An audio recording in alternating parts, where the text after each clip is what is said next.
ob koncu prve sezone smo v studio privlekli čisto pravo lamo, ob koncu druge pa čisto pravega predsednika države. Jasno je, da imamo radi divje živali, še posebej, če so depilirane.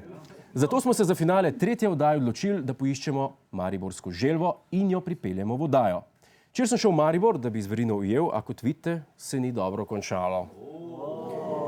Če kdo želvo sreče, naj reče, naj se jebe. A želva ima za to zvezdniško obnašanje dober razlog. Poznate Vinka? Tako Štajerci imenujejo nevarno tujerodno želvo hlastavko, ki so jo konec maja videli ob 3 ribnikih v Mariboru. Tako je, mariborski želvi je ime Vinko. Ne vem, če je res, ampak za to si bom pripisal zasluge.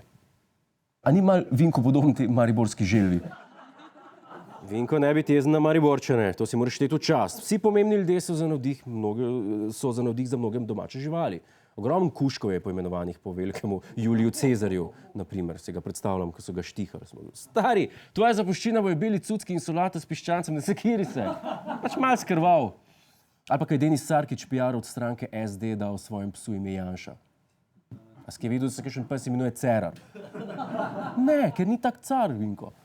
Ta želva je nekaj najboljšega, kar se je zgodilo v Mariboru, odkar so zažgali radarje. Turisti bojo drli v mesto, da bi videli to pošast. Pa jezero. Kdo je vedel, da ima Maribor jezero? Razen, če so vse finančne luknje zafilali z vodo, jaz ne vem.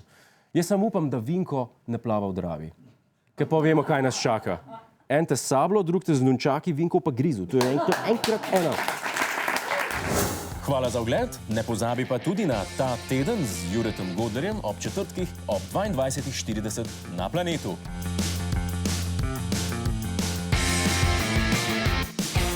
Hej tujec, polajkaj nas na Facebooku, posledi nas na Twitterju in naroči se na naš YouTube kanal.